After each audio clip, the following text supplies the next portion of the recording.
فبأي آلاء ربكما تكذبان۔ نبی علیہ السلام نے ارشاد فرمایا کہ جو شخص دنیا میں دوسروں کی غلطی کو جتنا جلدی معاف کرنے والا ہوگا، اللہ قیامت کے دن اس کی غلطیوں کو اتنا جلدی معاف فرما دیں گے۔ اور دوسری حدیث پڑھ کے تو ڈر لگتا ہے۔ نبی علیہ السلام نے فرمایا کہ اگر کوئی بندہ دوسرے سے غلطی کی معافی مانگے اور فرمایا کہ اگلا کہے میں معاف نہیں کرتا، نبی علیہ السلام نے فرمایا یہ جو کہہ رہا ہے نا میں معاف نہیں کرتا، یہ قیامت کے دن میرے سامنے حوض کوثر پہ حاضر نہ ہو۔ یعنی دوسرے لفظوں میں اللہ کے حبیب صلی اللہ علیہ وسلم نے فرمایا میں اس بندے کی شکل نہیں دیکھنا چاہتا۔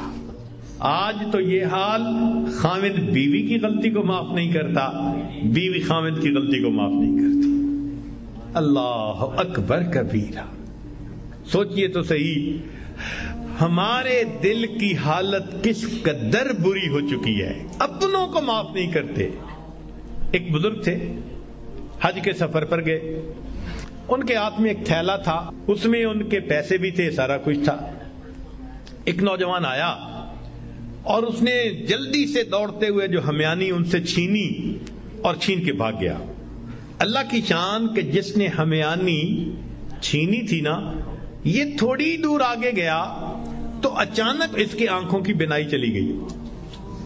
کئی دفعہ ہوتا ہے نا، بیٹھا ہوا آدمی اٹھے تو آنکھوں میں اندھیرا آ جاتا ہے، تو اس کی بھی ایسی حالت ہوئی کہ اس کی آنکھوں میں اندھیرا، بینائی چلی گئی۔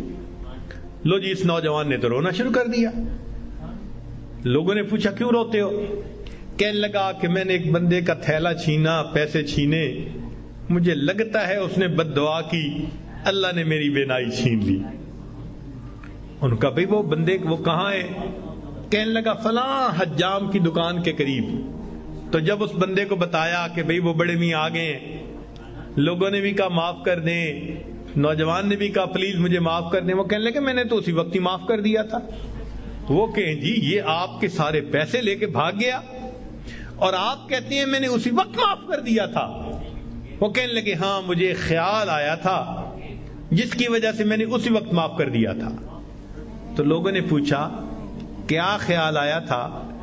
تو وہ بڑے میاں کہنے لگے کہ جب یہ میرا تھیلا لے کے بھاگ گیا تو میرے ذہن میں خیال آیا قیامت کا دن ہوگا اور میں اگر اللہ کے سامنے مقدمہ پیش کروں گا تو اس بندے سے حساب لیا جائے گا، اور جتنی دیر میرے اور اس کے مقدمے کے فیصلے ہونے میں لگے گی، آقا صلی اللہ علیہ وسلم نے فرمایا میں امت کا حساب مکمل ہونے سے پہلے جنت میں نہیں جاؤں گا۔ تو خیال آیا کہ جتنی دیر میرے مقدمے میں لگے گی، میری وجہ سے میرے آقا صلی اللہ علیہ وسلم کو جنت میں جانے میں دیر لگے گی، میں نے معاف کر دیا، نہ مقدمہ پیش ہوگا نہ میری وجہ سے میرے آقا کو دیر لگے گی۔ آج ہماری اگر یہ سوچ بن جائے تو ہم ہر ایک کو معاف نہ کر دیں کہ ہماری وجہ سے تو ہمارے آقا کو دیر نہ لگے نا جنت میں جانے میں۔ ہم بھی اپنے گھروں میں اپنی بیٹی کو، اپنے بیٹے کو، اپنی بیوی کو، اپنے بھائی کو غلطیاں ہو جاتی ہیں، باتیں ہو جاتی ہیں، تو بجائے دلوں میں کینہ رکھنے کے اور بجائے دلوں کے اندر دشمنی پالنے کے، ہم اللہ کے لیے معاف کرنے کی عادت ڈالیں۔ یہ نبی علیہ الصلوۃ والسلام کی عادت مبارکہ ہے۔ اللہ ہمیں اس سنت پر عمل کرنے کی توفیق عطا فرمائے، اور اس کے بدلے اللہ قیامت کے دن ہمارے قصوروں کو معاف فرما دے۔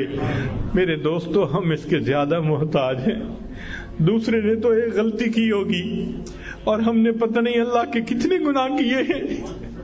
اگر ایک غلطی کو معاف کرنے پہ وہ پروردگار سب گناہوں کو معاف کر دے تو سستا سودا ہے۔